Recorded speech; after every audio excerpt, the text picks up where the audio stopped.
Hey guys, hi. Once again, welcome back to the session. This is your master teacher हर्ष प्रियम और मैं आ चुका हूं आप सबके सामने NCERT सीरीज के अगले क्वेश्चन के साथ। तो आपको शायद याद होगा कि हम लोग अर्थमेटिक प्रोग्रेशन डिस्कस कर रहे थे, जिसमें हम लोगों ने अभी तक एक्सरसाइज 5.2 के क्वेश्चन नंबर 1 और 2 और 3 तीनों डिस्कस कर लिया है और 3 में बहुत सारे मल्टीपल पार्ट्स थे तो वो भी डिस्कस कर लिया। तो आज क्वेश्चन नंबर 4, 5 और 6 डिस्कस करने वाले हैं। आसान है, ज्यादा टाइम नहीं लगेगा। चलो शुरू करते हैं। Here we go people। पहला सवाल, क्वेश्चन कहता है कि इसमें से कौन सा टर्म, इस एपी का कौन सा वाला टर्म है वो 78 होगा। तो जैसे कहते हैं ना कि इस एपी का 10वां टर्म जो है वो 78 है, या 12वां टर्म जो है वो 78 है, 15वां टर्म है, तो वो कौन सा वां टर्म है जो 78 होगा, ये पूछा जा रहा है।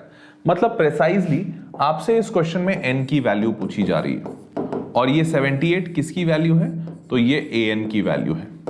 आपको an जो हम फॉर्मूला लिखते हैं ना, an equals to a plus n minus 1 into d, इसमें an की वैल्यू 78 दी हुई है।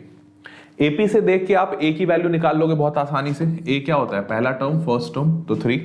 कॉमन डिफरेंस d भी निकाल लोगे, वो क्या होता है, second term minus first term, तो 8 माइनस 3 करोगे तो वो आ जाएगा 5। तो ये सारी चीजें आ गई। अब लगा दो फॉर्मूला an का, तो an इक्वल्स टू हम सबको पता है a plus n minus 1 into D, यही होता है ना। an हमें दिया हुआ है 78, a की वैल्यू हमें पता है 3 प्लस n माइनस 1 नहीं पता है हमें, कॉमन डिफरेंस d 5 पता है। तो अब आपको क्या करना है, इस 3 को उठा के इधर भेजना है। तो जैसे ही इधर भेजोगे 78 माइनस 3 क्या हो जाएगा, 75। तो यहाँ पे 78 माइनस 3 करेंगे तो 75 हो गया, इक्वल्स टू यहाँ 5 तो मल्टीप्लाइड है ही इंटू n माइनस 1। ऐसा ही कुछ सेटअप है। 5 से 75 कितने बार में कटता है, आजकल शायद 15 टाइम्स में कट रहा है, तो 15। तो आपका आ गया 15 इक्वल्स टू n माइनस 1। तो n माइनस 1 की वैल्यू 15 है, तो 1 को अगर इधर भेजा तो n की वैल्यू क्या हो जाएगी, तो n की वैल्यू फाइनल 16 हो जाएगी। और यही आपका आंसर कि 16th टर्म जो है इस एपी का वो होगा 78 के बराबर। समझ गए, आसान था। देखो सॉल्यूशन भी दिखा देता हूं। 16th टर्म, तो a16 जो है वो होगा 78। बल्ले बल्ले, आगे बढ़ते हैं। अगला सवाल कहता है कि find the number of terms in each of the following AP. हर इस एपी में आप बताइए कि कितने नंबर ऑफ टर्म है। देखो ये एग्जैक्टली सेम क्वेश्चन है जो पिछला वाला था, बस पिछले वाले को लिखा अलग तरीके से गया था। इसमें पूछा जा रहा है कि इस एपी में टोटल टर्म कितने हैं और आखिरी टर्म 205 है। मतलब ऐसा नहीं लगता कि इसमें पूछा जा रहा है कि जो 205 है इस एपी का, 205 जो है वो कौन सा वां टर्म है। अगर 40वां टर्म रहेगा 40th टर्म, तो ये 40 टर्म्स हो जाएंगे इस एपी में। अगर ये 10वां टर्म रहेगा तो 10 टर्म का एपी हो जाएगा, 12वां रहेगा तो 12 टर्म का एपी हो जाएगा। तो बेसिकली यहां पे भी वही सेम चीज है। ये जो सारे लास्ट टर्म होंगे ना, आप इनको an लोगे। क्या लोगे, an लोगे। और इस सारे जगह पे आपको निकालना फिर से क्या है, फिर से आपको n की वैल्यू ही बतानी है। यही सेम क्वेश्चन है, एग्जैक्टली सेम, बस लिखने का तरीका अलग है। तो चलो करते हैं। an आप सबको पता ही है फॉर्मूला क्या होता है, a plus n minus 1 into D. तो पहले वाले केस में an मुझे दिया हुआ है, मैं फर्स्ट लिख दे रहा हूं। फर्स्ट an मुझे दिया हुआ है 205, a फर्स्ट टर्म मुझे पता है यहां से 7 प्लस n माइनस 1 नहीं पता। कॉमन डिफरेंस बताने की जरूरत है।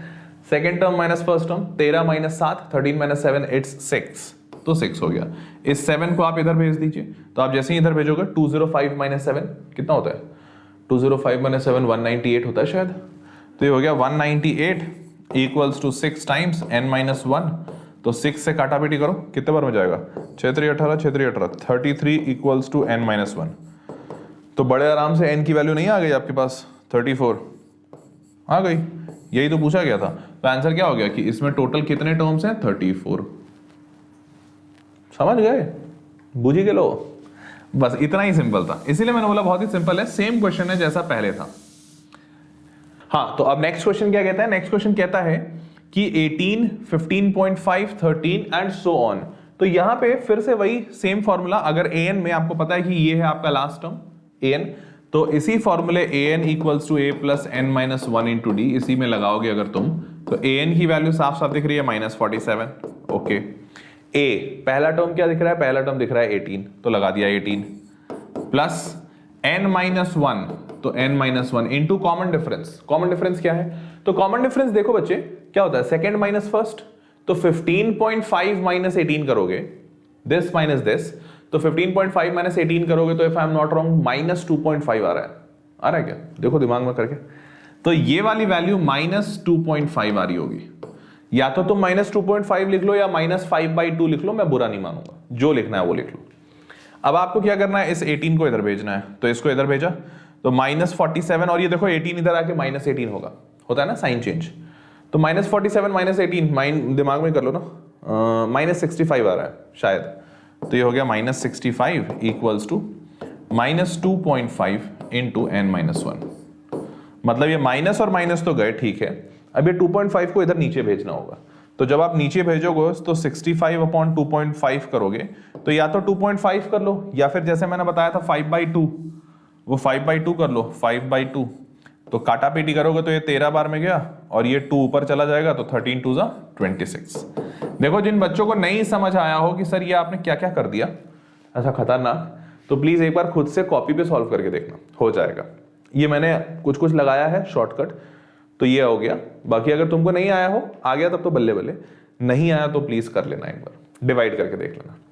तो 26 हो गया, तो n-1 की वैल्यू 26 है, तो n की वैल्यू क्या हो गई, आराम से 27, बिना डाउट के, बल्ले बल्ले। हाँ चलो, अगर यहां तक की बात समझ में आ गई हो तो आगे बढ़ते हैं। हाँ देखते हैं, बिल्कुल 34 था, पहले वाले का आंसर 33 याद आ रहा है, 33 से कट हुआ था, आया था हमारा भी यही सेम आंसर, तो 34, और दूसरे वाले का 27, अभी अभी हमने निकाला दूसरे वाले का 27। चलो अब अगला देखते हैं, अगला सवाल। तो अगला सवाल कहता है, यहाँ पे ये थोड़ा सा डिफरेंट क्वेश्चन है, और ये क्वेश्चन आता है एग्जाम में, बहुत ज्यादा पूछा जाता है, तो इस पे थोड़ा सा ध्यान देना। क्वेश्चन कहता है कि हमने आपको एक एपी दे दिया, आपको चेक करना है कि -150 इसी का टर्म है कि नहीं, ठीक है। तो सॉल्व ये तरीका वही होगा, लेकिन थोड़ा सा डिफरेंट है। क्या है वो समझो। आप इनिशियली में, आपको बोला तो ये है कि चेक कीजिए, तो आप इनिशियली में मान लोगे कि हाँ ये इसी एपी का टर्म है, let -150 is the term of this AP. तो अगर -150 इसका टर्म है तो कोई नंबर का टर्म होगा ना, मतलब 10वां टर्म होगा, 12वां टर्म होगा, 15वां टर्म होगा, 25वां, 21st, 23rd, 29th टर्म, कोई टर्म होगा। तो वो टर्म निकालने के लिए क्या करना पड़ेगा कि ये कौन सा हमारा टर्म है। जाहिर सी बात है, एक ही काम है इसका निकालने का, एक ही तरीका कि आप इसको an बना दो। हम यही तो करते हैं हमेशा, इसको an बना दिया, ये है AP, और n की वैल्यू फाइंड कर लेते हैं। तो इस बार भी वही काम करो। आप क्या करोगे, इसको चेक करना है जिसको, इसको आप an बना दो। फॉर्मूला लिखो, an equals to a plus n-1 into d. an की जगह पे आप लिखो -150, और a के जगह पे सबको पता है 11 first term, plus n-1 into common difference सबको पता है second term minus first term, 8 - 11 कितना होता है, -3। कूल। अब ये 11 जो है वो यहां पे चला जाएगा, तो -150 में 11 इधर भेज के माइनस करो, तो -150 - 11 कितना होता है, शायद अगर मैं गलत नहीं हूं तो -161 होता है, अच्छी बात। और इक्वल्स टू -3 तो यहां पे है ही, इंटू n-1। तो पहला तो माइनस माइनस गया, ठीक है गया। अब ये 3 को तुम नीचे भेजोगे, तो मेरे दोस्त एक चीज देखो कि ये जो 161 नंबर है ना, ये 3 से कट ही नहीं रहा है, इट्स नॉट डिविजिबल, नहीं है ना। तो अगर ये नहीं है मेरे भाई, तो इसका मतलब ये एक इंटीजर नहीं बल्कि डेसिमल आएगा, और ये डेसिमल बराबर n-1 है। मतलब तुम ये बताना चाह रहे हो, या तुम्हारी फाइंडिंग ये बताती है कि n की वैल्यू डेसिमल है, मतलब ये 25वां टर्म नहीं है, 25.6 वाला टर्म है। प्रैक्टिकली पॉसिबल लग रहा है कि सर दूसरा टर्म नहीं है, ये 2.5वां टर्म है, ऐसा नहीं होता। Number of term should always be integer. तो आप यही पॉइंट उठा के यहां पे लिखोगे that here since number of terms n is not integer, यहां पे इंटीजर नहीं आ रहा है, तो देयरफॉर इसीलिए हम कह सकते हैं, देयरफॉर वी कैन से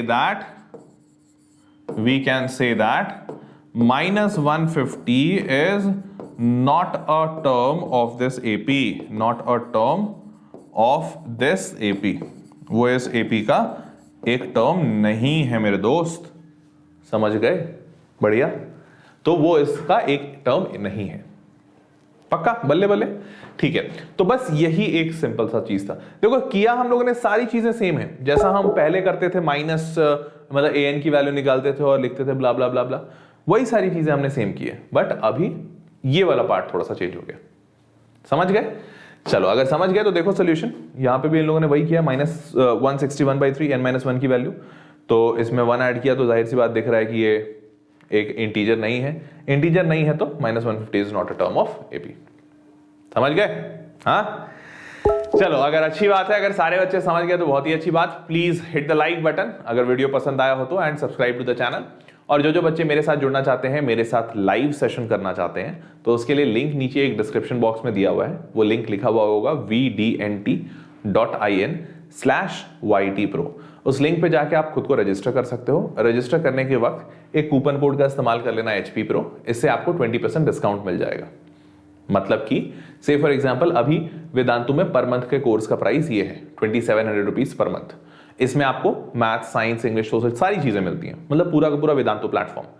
तो इतने प्राइस में आपको जब सारे सब्जेक्ट्स मिल रहे हैं, तो इस प्राइस को जब तुम लेने जाओगे और ये कूपन कोड लगाओगे तो ये 2700 भी घट के 2159 हो जाएगा।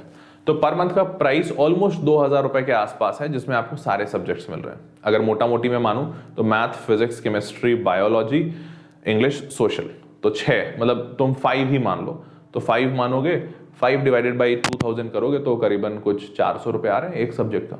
तो 400 रुपए पर मंथ की फीस लग रही है, तो I guess again it's a good thing.